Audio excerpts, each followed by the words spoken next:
Hey there, everybody. Welcome to the Grit, Guts, and Courage Show. My name is Kelly Pilardo, and this is the show where we talk to people who have overcome something in their lives, and they had to have grit, guts, and courage to get through it.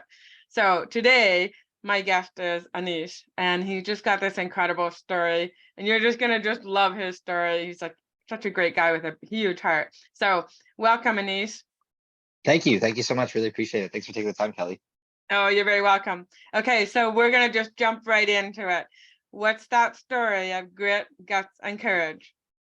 Yeah, absolutely. So I guess I can start from the beginning, which is basically, so I went to high school in Canada, just outside of Toronto, and always thought I was going to be a doctor. That was the kind of goal that I had when I was very young. I had parents and family who were involved in medicine. I was decent at science and math, and so that was my goal. That was the idea. That was what I wanted to work for. So applied to a bunch of schools when I was in high school. I was very fortunate to also apply to schools internationally, and got into one. That was actually in Scotland. So it was the University of Edinburgh and the University of St Andrews. And those two schools are, people may or may not be familiar with them. Kate and Will, actually, the royal family met at the University of St Andrews, and Edinburgh at the time was sort of the #2 ranked medical school in all of the UK. So, very happy that I got in, super excited about it. And that's what I thought I was going to do. So, I graduated high school at 17, and basically a couple months later I was on a plane by myself to Scotland. That was a very interesting and unique experience, and super fun. Basically got there thinking that the entire time I was going to be a doctor. I was set up to do that. That's what I wanted to do. That's what I thought I was going to do. That's what my parents wanted me to do. And so went through that. So essentially the first 3 years was in undergraduate, was doing all the medical courses I was assigned to, had a lot of fun, really enjoyed it. I thought it was super interesting, and did really well. And touch wood, I got a first class in honors degree. Everybody was really happy. And then after that, I went to Edinburgh, where I started my clinical rotation. So the was basically like the latter half of medical school, where you start to be in hospital and you really like treating patients. And so again, as I was going through it at the beginning, I thought, this is interesting, this is exciting. Like, I kind of enjoy this. You get to see what you apply in the classroom actually into school. But what happened was, in my second last year, I ended up coming back to Canada to do a rotation. So it was like 4 months where you're in hospitals in Canada. So I was working actually in Edmonton at the U of A, and I spent 4 months there. And during that rotation, I really just decided, I was like, you know what, like, I don't know if I love this job. I don't mind it. I get up, I go to the hospital every day, you treat people, and you get to see them get better, which is great. But it wasn't something I enjoyed. Like, I never enjoyed going to the hospital. I never really enjoyed getting up and going, like, and there was always sometimes like this feeling of dread, or this feeling of like anxiety of like, I don't really want to go to the job. I don't really like the hospitals. I mean, again, it's kind of crazy to say, a doctor going through medical school, I don't like hospitals, but that's just how it was. And so what happened was, by the end of my time there, I just kind of realized, I was like, you know what, like, I don't know if I love this. Like, I like it, but I don't know if I love this. And at the same time, what happened was, I was writing the Canadian board exams. And so, because I was a graduate of an international medical school, in order for me to come back to Canada, I need to qualify as a Canadian. In order to do that, you have to write Canadian board exams. And so I was writing that summer the Canadian board exams with a lot of my friends. And what happened was, I wrote them, and then I ended up finding out that I got the marks back, but I failed. And what I mean by that is that, Failed. Oh my yeah. God. So I didn't. So let me clarify. I failed in terms of reaching the threshold. So in terms of applying to Canadian residency programs, you need a certain score, and that score was about 325. And essentially, the pass mark was about 250. And so the score I got was 275. So I didn't fail necessarily, but I didn't reach the threshold. So basically, what that meant was, I couldn't apply to any residency programs. So every single residency program across Canada would not look at my application. And again, you have to remember, at this point in time, like, every summer I worked. Every summer I did an observership. I had 4 first author publications by the time I was saying, which was more than anybody else that I knew. I did everything. I was by the book. I did everything that I thought I needed in order to get in. And because of one test and one failure, in my opinion, I couldn't do it. And so because of that, I basically was left with a year out. I had no options. I had no idea what I was doing. And so then I started to talk to folks and say, okay, like, especially people outside of medicine. And so I talked to, for example, an investment banker. I talked to somebody in consulting, and I asked them, like, hey, for somebody that's in medicine, could you leave? Could you get out? Could you do something different? And they're like, yeah, listen, like, you can, but also, like, stay in school longer, finish your residency, become a doctor, full doctor, like, fully qualified, and then come out. And in my head, I was like, you know what, like, I still have this year off. I don't really know if I want to do this. I had failed at this point, so I was like stuck. And as you can imagine, touch wood, I was very fortunate. My parents sent me abroad, but like, they spent a lot of money. Essentially, like, didn't have a job, and wasn't sure what I was going to do or stay in medicine. And so at that point in time, I basically had a conversation with my parents, and I spoke to them about leaving medicine. And they said, listen, like we will only let you leave. You have 1 year, because basically after that 1 year, I could go back to residency in the UK. And so they're like, listen, you have 1 year. If you want to leave, figure it out, go for it. We'll support you in whatever we can. But like, if you don't get into anything, you have to go back to medicine. And I said, you know what? That's a fair deal. That's very reasonable. I appreciate that. And so that like basically started me on my journey of like, okay, how do I do everything in my power to make sure I don't go back to medicine? And so that summer, again, a lot of my friends got jobs, like they were all set up to what they were doing. I had no idea what I was doing. And so at that point in time, I actually ended up applying to a master's program that was in the UK. And so I thought I was going to go back to school for 1 year. Again, parents were really supportive, really happy about that. But as I was doing that, I was having conversations with lots of people in lots of different industries, and every single one of them told me the same advice, which was, if you can get a job, get a job. Like that's much better than a degree, especially because you get real world experience. And so basically that began the job hunt. And, as somebody who, touch wood, did well their whole life and everything that they wanted always came, a job hunt is very hard. And, there's a lot of rejection and a lot of people don't want to talk to you and nobody will respond to you. And so I think I applied that summer to about, I would say like 50 to 100 jobs, like just, emailing people, sending out applications, putting in words, everything, and nothing. I never got anything. I ended up getting 2 interviews, one with a firm in New York, one with a firm in London. And again, both of them said no. And I was like, okay, back to the drawing board. I have nowhere to do. I have nowhere to go. I have nothing to do. And so then at that time, what happened was I ended up hearing about this industry called venture capital. And again, like a lot of people don't know about it. I didn't even know about it when I was in school. And I'd only heard about it because my dad, who worked in finance, was like, hey, there's this thing called venture capital in healthcare. Again, never heard of it, never knew it. So basically what I did was I just Googled the top 75 VC firms around the world in healthcare. And I found an email for somebody that was on their staff. And I just sent 75 emails. And I just said, hey, my name's Anish. Like, I just graduated from medical school. Would love to talk to you if you're open to it. Again, as you can imagine, a lot of people don't respond, right? And nobody shows up, and that's okay. That's part of the process. But I was very fortunate because a couple people did, and some people wrote me emails, some people got on the phone with me, and then one group in particular came back to me and said, hey, we actually have an internship program. Are you interested? And by this point in time, having been rejected from at least 100 applications or emails, I was like, sure, absolutely, knowing that I was not going to get in. Right? Like I like almost like limited myself in terms of what I believed and said like, oh, like I was telling myself a story that wasn't true. That I wasn't good enough, I wasn't going to get there, I couldn't do it because I'd failed already. And I was like, yeah, absolutely. So basically what happened was I went through 3 rounds of interviews with them. And then about 2 days before I was about to move to this master's program, they said, yeah, we really like you. We'll see you in Amsterdam. And so, 2 weeks later, I changed my entire life around. I canceled the master's program and I got on a plane and I moved to Amsterdam. And I was there and I lived there for sort of 6 or 7 months. And what's crazy is I was working for the corporate VC arm of one of the largest pharma companies in the world called Merck. And that was a job that, again, came out of nothing. And so to your point originally about, the story of grit, courage, and guts, like it was hard. It was very, very hard.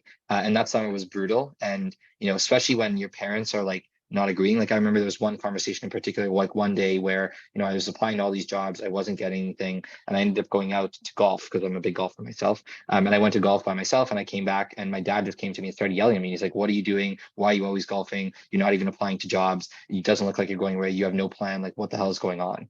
And that was brutal. And it was very hard. And I was very upset, very frustrated, very angry. And I remember actually for 4 hours watching YouTube videos about inspiration because I was just, I was like dead. Like because I believed him too. I was like, you're right. Like I've not gotten anywhere. I've talked to all these people. I've talked to all these folks. I've applied to all these jobs. I haven't done anything.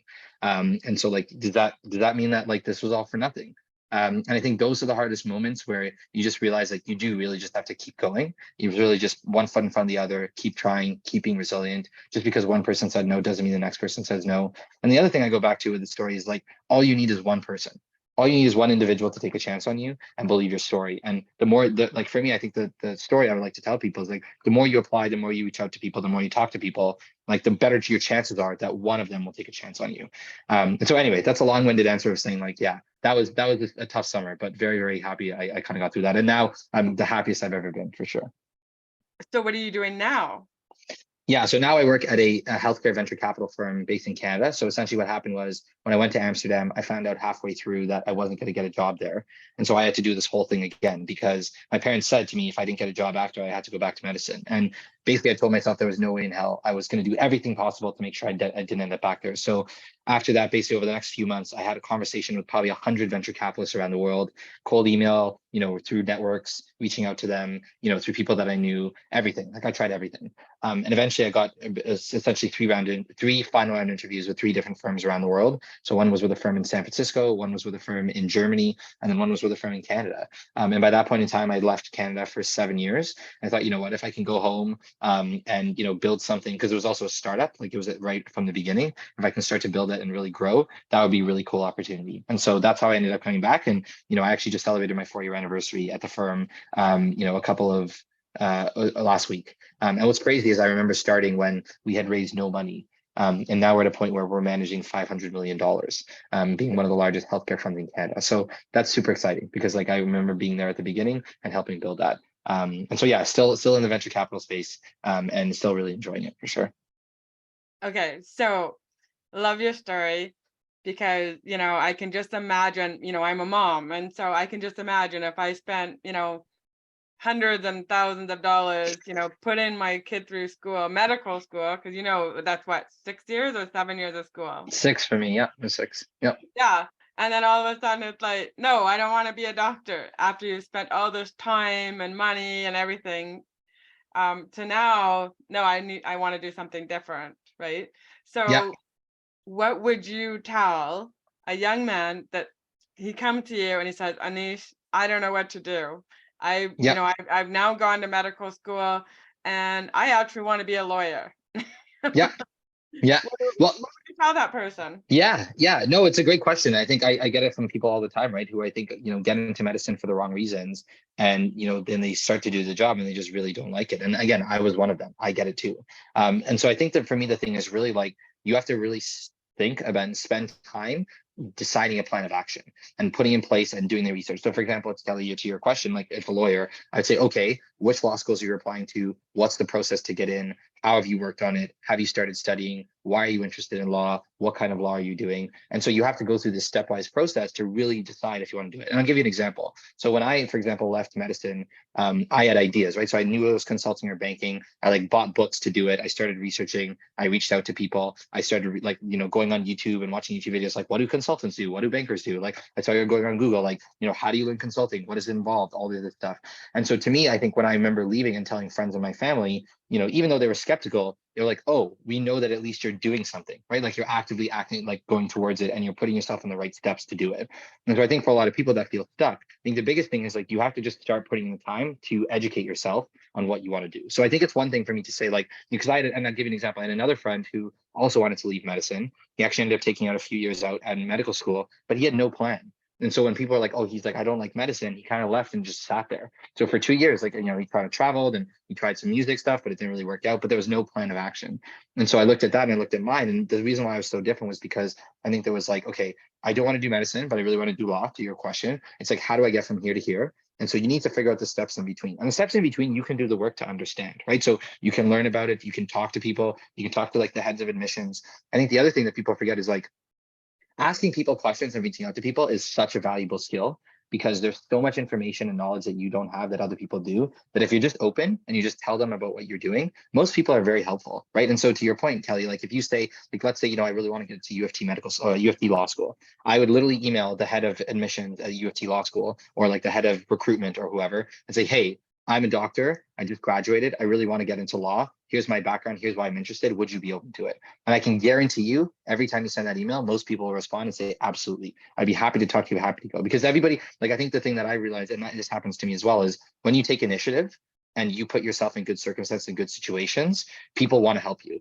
Right. It's if you're just on your your couch and you don't do anything, you're not going to get anywhere because you're not moving. Right. But if you feel like and you're showing that you're taking initiative, you're showing that you're trying to problem solve and you're trying to come up with solutions, a lot of people will come and help you with that. And so to your point, the question I would have for all these people is like, okay, so that's fine. That's great that you want to do something different. Let's talk through the plan of action. What's the plan of action? How are we going to get there? And how are we going to do it? And even then, when you go through the plan, it will screw up. The plan will not always go to plan because that's how life works. And so you have to be adaptable to all of these things as they come up. But yeah, it's definitely, I think the thing that I always want to show people like is it's possible, because I think the thing that happens for so many people that come talk to me is they feel like they're stuck where they are. They spent, to your point, so much time in one degree, and they have this idea called the sunk cost fallacy. So I don't know if you're familiar with it, but essentially where people think that because they spent so much time, they don't want to, because they've invested already so much, like going back to the beginning is bad. And so they would rather just keep doing it, even if they're miserable. And to me, it's like, listen, for example, like you have one life. Life is long, especially for us when you're young. If you make a decision for the rest of your life, you're going to be miserable. That's going to set you up for failure forever, even if you're working a good job. But so if you can take a step back now, and again, the rest of the world will tell you that it's a mistake or you shouldn't be doing it or so whatever. It doesn't matter because it's not about them. It's about you and what you want to do. But if you work hard at it and you keep going and you persevere and you're resilient, really good things can happen. So anyway, sorry for the long answer, but that's kind of how I think about it. Okay, but let's back up. Yeah. Okay? Because probably one of the first things that people go through is, how do I have that question with my parents or my spouse and say, Yeah. I don't like this anymore, I want to do this. So what Yeah. would you say to that person that about that question? Yeah, 100%. How So do to me, you again, have that question? yeah, how do you have that conversation? Yeah. So Yeah, how I, do you have that again, conversation? Yeah. yeah, so I think to me it's, again, the having a plan in place helps you have the conversation, right? Oh, Because then I can go to someone and say, hey, like I don't want to do this, I want to do this. Here's what I've done to show you that I want to do this. Because I think it's one thing, to your point, Kelly, to say like, if I go to my parents, I have no plan, and I'm like, I want to leave medicine, they'd be like, for what? Like to do what? Like in what way? Like why? In what, like, where are you gonna go? And if you say I don't know, then it's like, okay, well, go find out then, you know what I mean? Or like they're not going to be as receptive, versus if you tell someone, like if I have a conversation with my parents and say, listen, like I want to leave, here's the steps that I'm taking, here's what I've looked into, here's what I want to do. I think that conversation, it's still hard, I'm not going to discount that it's easy, but it is something where I think they will be more understandable. And again, I think it's also a way, and you have to explain, and this is where I think the emotional part comes into it, and really explain to someone, right? Like, I do not like this, like I am miserable, this is not something for me. I know that in this other thing, I would enjoy it, or I would be more likely to enjoy it. Here's why. Here's the research I've done. Here's the homework that I've done. But I don't like what I'm doing, right? And I think any parent wants to, they want their kid to do well. They want to support their child in whatever they're doing. And if they see their child miserable, right, and if you can explain that, they would, I think they would be supportive, right? Even, and again, to your point, it's like, it's, there, you do have the parents for sure that, are very structured and strict in the ways that they do things. It's like, no, I told you this is what it's going to be. And at a certain point in time, you do have to say, you know what, mom and dad, like this is my life. I'm really thankful that you raised me into this thing, but I need to do this for myself, right? And I think this is the other thing that people have to be comfortable with, is like, you have to take a bet on yourself, right? Because it is your life at the end of the day. Like if you are doing something for your parents or somebody else, you're always going to be miserable, in the sense of you're always going to have the what if, right? Of like, what if I did that? What if I did this? Like I shouldn't have done this, I shouldn't have done that. And again, like I come to this, my belief is that, like I said before, you have one life. You should live it the way you want to live it. Yes, it's hard. Yes, you're going to fail. Yes, your things will come up that you want to do it. But if you live a life that's on your purpose and your terms, then at least you can't blame anybody else, right? Because I think the thing that a lot of people have is they'll have a resentment over time, where it's like, my dad told me, or my parents told me, go to medicine. I'm a doctor now. I don't like my job, and so you develop this like guilt, hatred, kind of like like under thing of like, I'm only here because my parents. I don't want to do this, and you do see a lot of people that are just miserable, that don't even like what they do, right? And they do it, continuing to do it, and continue to do it. And again, if that's a life you want to live, go for it. That's not a life I wanted to live. And, it was hard, but I would rather take that. I would rather have that conversation up front and be happy than never have the conversation and be miserable. So Well, I think that's what I think about it. I think what goes through a lot of people's minds is that they think, oh my gosh, I'm wasted all this time, or I've wasted all this education. But when you Yeah. look at it, if you didn't have the medical background that you have, Yeah. you wouldn't be as good I'm not at being here. your Yeah. job in the VC world, right? Yes. So this Yeah. having 100%. being a doctor has actually Yeah. helped you in the Massively. career. So it Yeah. wasn't a waste at all, No, no. because In fact, yeah. you wouldn't be able to do the job you do without that Yeah. medical background. So you Yeah. probably 100%. didn't realize that, okay, getting a medical degree Yeah. didn't you don't have to just be a doctor. There's Yeah. millions of other jobs that you can Yeah. do having a Yeah. medical degree.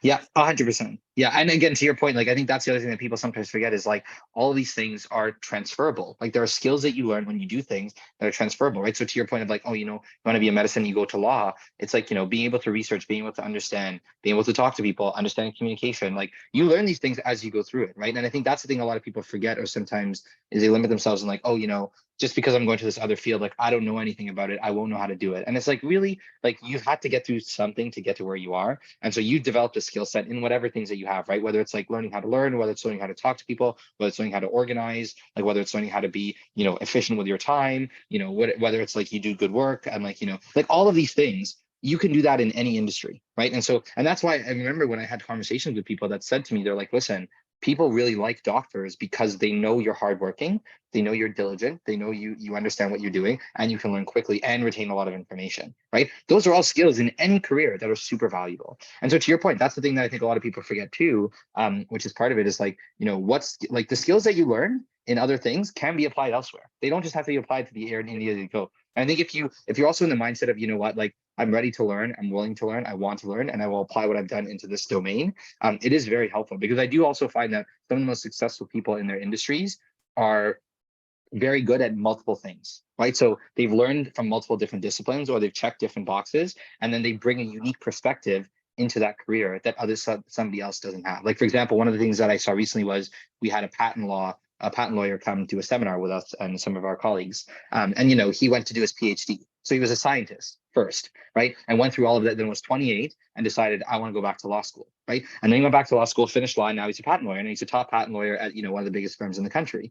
And he said, he's like, I would never be able to do this. And my career and my, ability to understand things, I only have because of my PhD. Right. And that differentiates them from everybody else. So I think that's the other thing that people forget too, is that actually having another career and going to something else is very beneficial, because then you think of problems and you look at things in very different ways that other people can't see.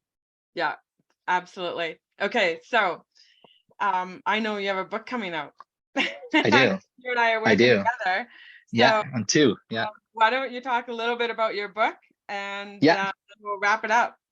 Sure, sounds good. So yeah, so to Kelly's point, I'm writing 2 books right now, which is very exciting. And every time I tell someone, they're like, "Okay, that seems insane," and I know, but that's the fun part. And so the first book is a book on career transition. So this topic of conversation that we're mentioning, that's exactly what I want to write about, because I think what I learned through my process was, I had to do it multiple times, in the sense that I left medicine, then moved to Amsterdam.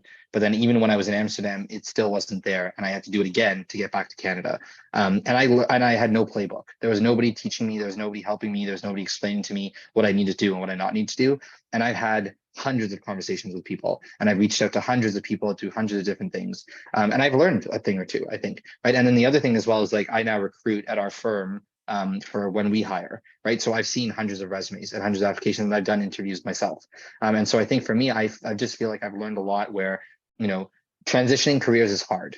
And that's the full stop. That's the beginning, that I understand, but it's possible. And I think a lot of people, especially today, young people, feel stuck, where if they're doing one thing and they don't like it, they don't know where to go. They don't know what to do. They don't know a path. They don't know a playbook, and nobody can help them and coach them. And so to me, I'm like, you know what? If I can tell somebody my story, and if I can give them a playbook, like literally, like, here's exactly what you do at different stages. Here's how you will feel. Here's how you have to talk to people. I think that's super valuable information. And even if it's not, it's valuable to me. And so, like, that's the thing that I always go back to, is like, I've had lots of conversations with folks now, and I think I just feel very fortunate, because I've had a very unique and interesting career that's taken many different turns and twists, especially internationally. And I've learned a lot from that. And so I just want to give that to someone, and be able to help them and teach them. And to me, it's like, if I can do that and help someone change careers and get out of a job, that's amazing, because you change your life. And to me, anytime I can do that, that especially in a book that's like short and digestible, because that's the other thing that you and I have just talked about before, is that a lot of books are a lot of fluff. They're too long. They're too much information. They're too much jargon. They're too many words. I don't want to write that. I'm trying to write a book that's like very specific, very concrete. You can read it in an afternoon like that, and you get all the information you want. And then if you need to refer back, you can always go back and check. So yeah, that's the first book. I still kind of put the title, but the idea is around career transitions. And then the second one, which we're working on as well, is actually a poetry book. So Kelly knows this as well, but like, essentially I started writing on the side, writing a bunch of blog posts a couple of years ago. And about a year ago, I got really into writing poetry. Very random, didn't expect it, wasn't sure it was going to happen. Never liked poetry, never read any poetry, but just really started to enjoy it and really started to be expressive. And that was the way I was creating and writing.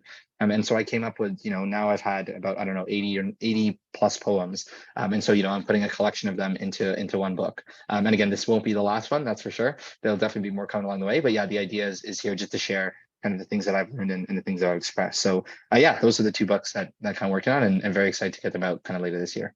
I love them. So why don't you say where people can find you?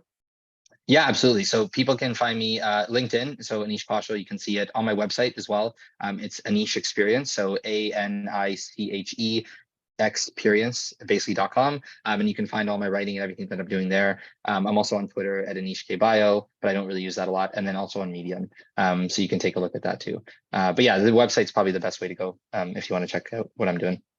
Excellent. Okay. Any final words of wisdom you'd like to share with the audience? Honestly, just keep going. I mean, like this. So I came up with this idea, this concept, like this saying that I always remind myself, and I end every one of my blog posts with it, which is keep going. You're doing great. And the idea behind it is like, you know, you need to keep going. You need to put one step in front of the other, but at the same time, give yourself credit for being here. Because I think a lot of times we're very self-judgmental and we get in our heads too much and we limit ourselves. And you know, you deserve to be here, and you did the work, and you got here. But also, like, you know, don't stop. Like, you know, one foot in front of the other and keep it up. So yeah, I would just say, like, you know, anytime anybody is going through a tough time, like there is, like, if you just keep walking and you keep moving one foot in front of the other and you keep moving, good things can happen. Excellent. Okay. There you go, guys. Thank you so much, Anish, and thank you for listening to the Grit, Guts, and Courage Show.